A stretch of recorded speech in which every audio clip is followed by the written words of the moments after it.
मैं देखिए दुआ मौलाना का ऐसे ही फ़ैन नहीं हूँ। अब देखिए 27 को उन्होंने मीनार पाकिस्तान में वो करना है, वो जो जलसा करना है उस हवाले से, गज़ा के हवाले से, और वो हाफिज़ नईम साहब के पास पहुँच गए और साथ ही उन्होंने कोई इत्तेहाद उम्मत वो तंजीम भी बना दी कि अब सारी दीनी जमातें, मजहबी जमातें, क्योंकि वहाँ तो ज़ाहिर है वो एलिमेंट ही वो होगा और जलसा का भर जाएगी और सारे ऑन बोर्ड आ जाएंगे।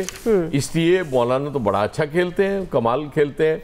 बाकी रही बात कि पीटीए अब पीछे हटेगी नहीं हटेगी, पीटीए को पीछे नहीं हटना चाहिए। ठीक, मुज़ाकरात ज़ाहिर है पॉलिटिकल फोर्सेस से अगर करना चाहते हैं तो फिर मौलाना पीछे हटते भी हैं, तो उनको राब्ते नहीं तोड़ने चाहिए और राब्तों से ही चीज़ें बेहतर हुआ करती हैं। बहरहाल पीटीए के लिए समझना मुश्किल है कि ये राब्ते बेहतर हुआ करते हैं, लेकिन अगर कुछ समझदार लोग उसमें मौजूद हैं तो उन्हें राब्ते नहीं तोड़ने चाहिए। फैसल साहब, देखिए पीटीआई के जो बाहर लोग हैं ना, वो तो इमरान खान के लिए भी है ना काबिल एतबार नहीं रहे। किसी बाहर मौजूद किसी भी आदमी के बारे में नहीं पता कि वो किसके एजेंडे पर है, उसके हाथ में किसका लिखा हुआ स्क्रिप्ट है। तो मौलाना साहब अगर वाकई तहरीक इंसाफ के साथ मिलकर कोई तहरीक चलाना चाहते हैं तो वो जो बाहर मौजूद लीडरशिप पर दिल बर्दाश्त ना हो। अगर उनकी नीयत तहरीक इंसाफ के साथ मिलकर तहरीक चलाने की, उनको चाहिए कि अपना एक वक्त जेल भेजें और इमरान खान साहब से पूछें भाई कि आप कहाँ पे खड़े हुए, किस हद तक साथ हैं और माजी के हवाले से आपका जो है वो क्या मौक़िफ़ है, उस मौक़िफ़ पे आप कायम हैं या नहीं। फिर उसके बाद जो है ना वो अपनी हिकमत अमली बनाएं।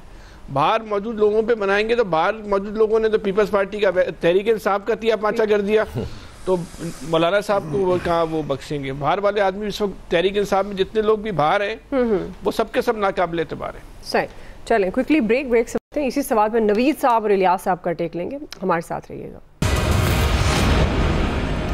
जी वेलकम बैक नाज़रीन, ग्रैंड अपोजिशन अलायंस की हम बात करें। नवीद साहब, आपको क्या लगता है मौलाना साहब ने जो बात की है इसके बाद क्या पाकिस्तान तहरीक इंसाफ कोशिश करेगी फिर से मौलाना साहब के पास जाने की, क्योंकि ऑलरेडी उनके बानी उनको कह चुके हैं जी ग्रैंड अपोजिशन अलायंस की कोशिश करें, तो क्या अब भी लगता है आपको कि ये सब एक जो अपोजिशन है एक साथ जमा हो सकेगी?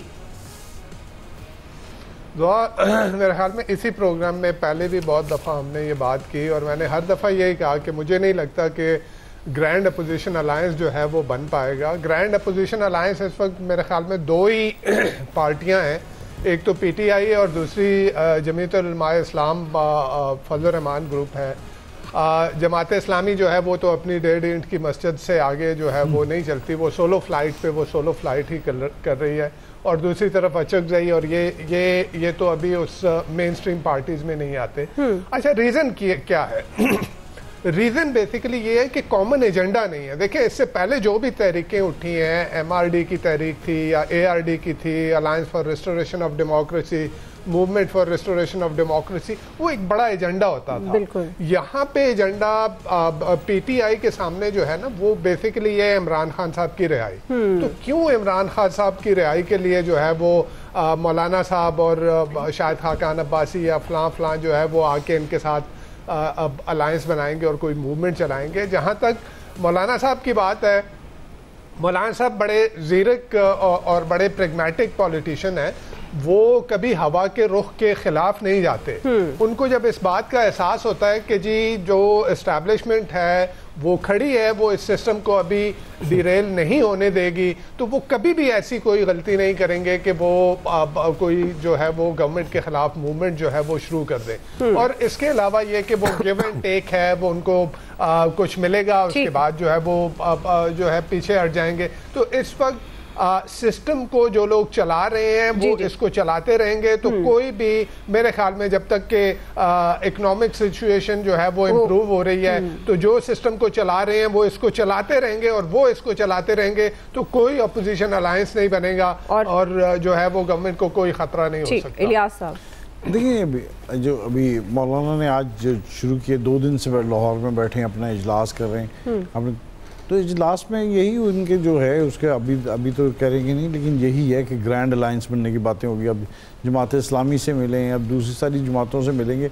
ज़ाहिर है अपने साथ लेके आएंगे। अब मीनार पाकिस्तान में जलसा भी करें, तो इस तरह ये आहिस्ता आहिस्ता देखें, ये सारी जो अपनी तहरीक है उसको सही तरह चलाएंगे। बिल्कुल उनको है, क्योंकि उनके पास एक्सपीरियंस, उनके पास स्ट्रीट पावर है, वो लेके आएंगे, जैसे भी करेंगे जलसा देखिए मीनार पाकिस्तान में भर के दिखाएंगे और दूसरी सियासी जमातों को भी साथ मिलाएंगे। ये है कि गवर्नमेंट के ख़िलाफ़ जो भी उन्होंने करना होगा, प्रोटेस्ट वगैरह करना होगा, तो गवर्नमेंट को एक उन्होंने थ्रेट तो है कि वो भरपूर तरीके से वो जो भी करेंगे। बाकी ये है कि पीटीआई से हाथ मिलाना ना उन्होंने मिलाना, ये है कि सपोर्ट करना उनकी बात है।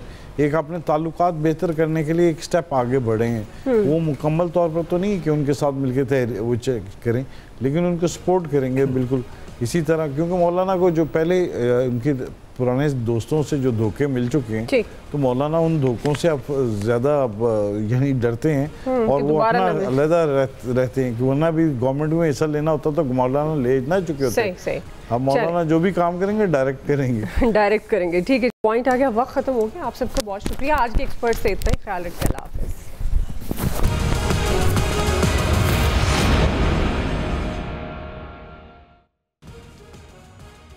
मैं देखें बदुआ अब मौलाना का ऐसे ही फ़ैन नहीं। अब देखिए 27 को उन्होंने मीनार पाकिस्तान में वो करना है, वो जो जलसा करना है उस हवाले से, गज़ा के हवाले से, और वो हाफिज़ नईम साहब के पास पहुंच गए और साथ ही उन्होंने कोई इत्तेहाद उम्मत वो तंजीम भी बना दी कि अब सारी दीनी जमातें, मजहबी जमातें, क्योंकि वहाँ तो ज़ाहिर है वो एलिमेंट ही वो होगा, वो और जलसा का भर जाएगी और सारे ऑन बोर्ड आ जाएंगे।